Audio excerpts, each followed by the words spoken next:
Alright guys, today we're going to be working on this 2012 Honda Odyssey, and I'm going to be showing you how to replace the gasket on the VTEC Solenoid. Let's find out, where does it leak from. Alright, so it is a wet one and it's cold outside, so I'm going to try to make this as quickly as possible but try to give you all the information.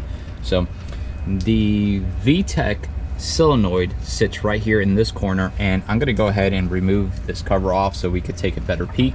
Okay, so we have the actual solenoid here, and it's got this valve body right here, and there's a pressure switch here. But underneath this whole system, there's a gasket, and that gasket starts to leak at times.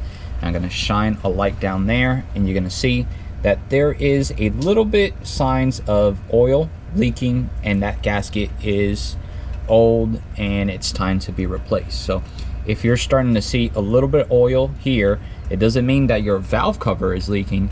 It just means that, hey, maybe is this VTEC solenoid, the gasket starting to leak. So let's go ahead and figure out what we have to do, and let me show you the parts. So I picked up this kit at Amazon. It is from Dorman, and we're gonna open this up and see what it comes in the kit. You could pick this up at your local parts store, or you could order in Amazon like I did. Okay, so this kit's going to consist of this little gasket with a screen here to make sure that it's not clogging up your solenoid. One of the most important things you can do to maintain your vehicle is changing oil. I can't tell you how many times I have fixed vehicles that have had solenoids that use oil pressure and they have been clogged because poor oil maintenance. Now this is going to come with two different gaskets, and there's a plate in between, and there's 3 bolts. This is all very easy to change, and I'll walk you through in how to do that step by step. And the first thing that you're going to do is you're going to unplug these plugs up here to the solenoid and to this pressure sensor, and we're going to start to make a little bit of room. And yes guys, I know I do have spray paint on my finger. I was spray painting, so I'm gonna go ahead and remove some of these clips here, disconnect all this, and we're gonna go ahead and get going.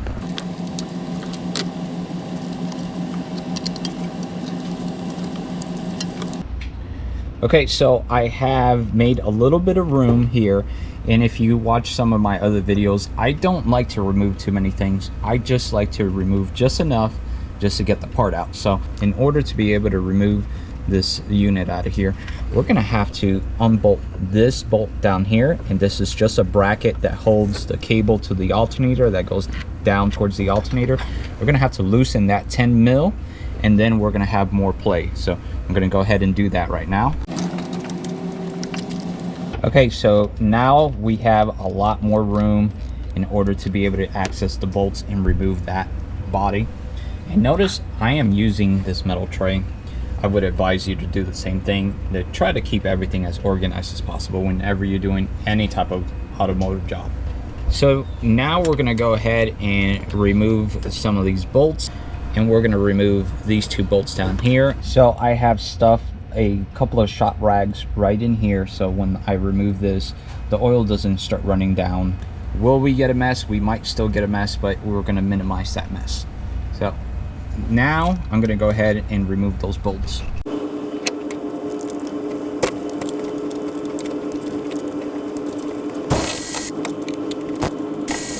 And we're gonna be removing this bolt up here as well.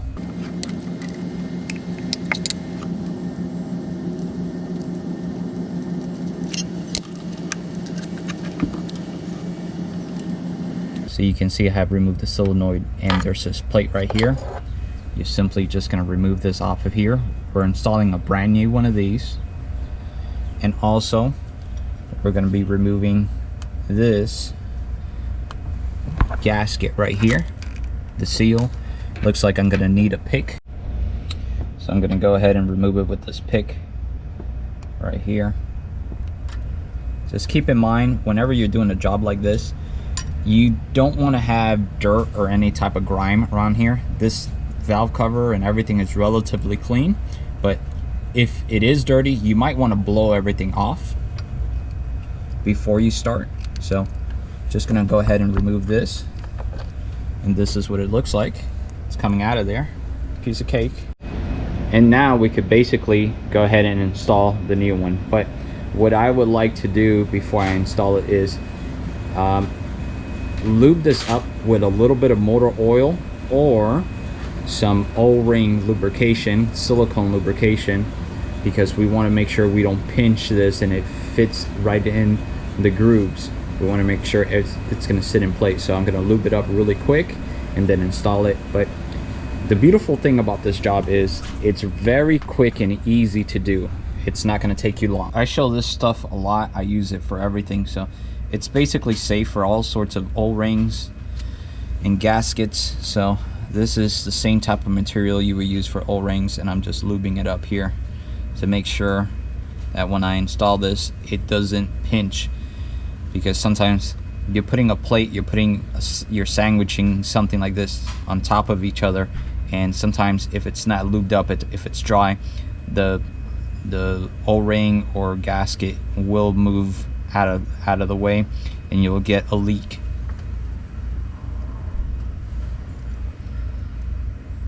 So you can see it's very easy. You just put it in there, press it down, and you make sure it's in the grooves, and that's ready to go.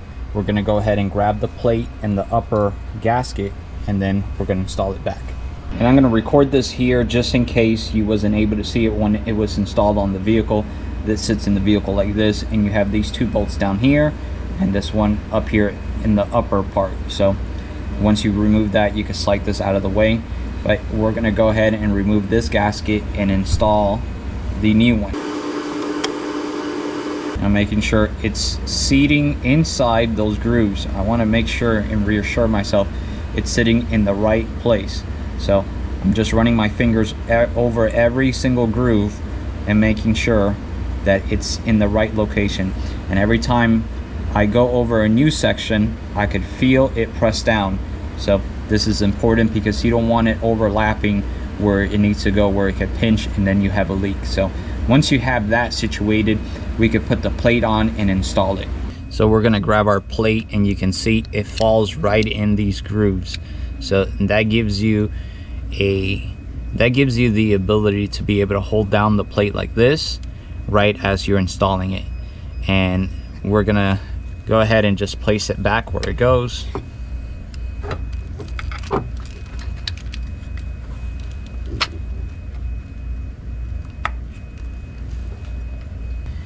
And since this kit did come with new bolts, we're going to go ahead and install them. You're going to notice that two of them are smaller. Those two are for the bottom, and the longer one, of course, it goes in the top. Now when you're installing this, you have to make sure that you're going to torque it down to specs, and then we'll go over the specs right now in a second once I get this going. Okay, so I have that back in there, and notice I did everything by hand. I didn't use any power tools whatsoever, and I did not use my ratchet to tighten it yet. I am going to torque it down, and the reason for doing that is because these gaskets, okay, they do not take a lot of clamping force to be able to seal. If you start to apply too much force against these little gaskets, you will damage it, and then everything that it was meant to do to seal the oil from seeping out, you're going to ruin it. So you're going to need to torque it down to specs, and let's go find out what that is. All right, so I have a diagram pulled up here on the computer, and you can see the foot-pounds. We're only doing 6 foot-pounds. That's very, very little. So you have to be aware and when you're doing this, because you can overdo it. So please follow these instructions, follow those torque specs before you mess up.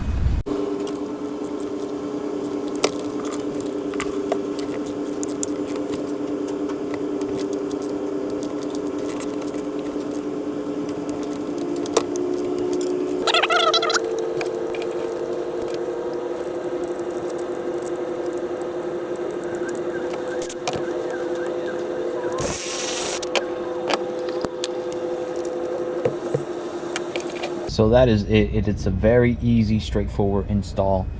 Always remember, after you do this, clean it up a little bit. If you did get a little bit of oil seeping down or whatever, clean it up.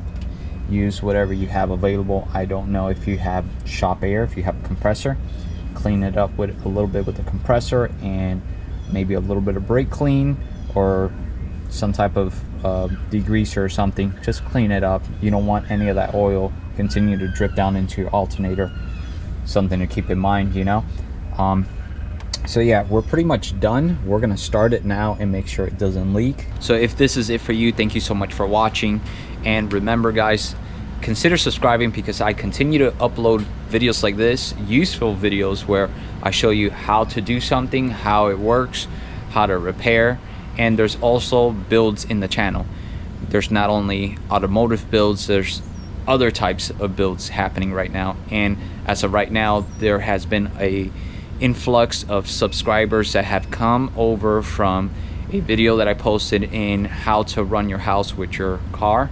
If you haven't checked out that video, it's quite interesting. It's a different concept other than using a house generator to be able to run your house. I use my vehicle to maintain some batteries and run an inverter to power up some of the things I needed to power up during an emergency situation. So I'm also going to be breaking down in how to produce, how to make one of these systems, and what it takes. Also, I would like to announce that I do have a second channel, and I have uploaded a bunch of car content on there, and there's going to be more of behind the scenes look of what's going on here.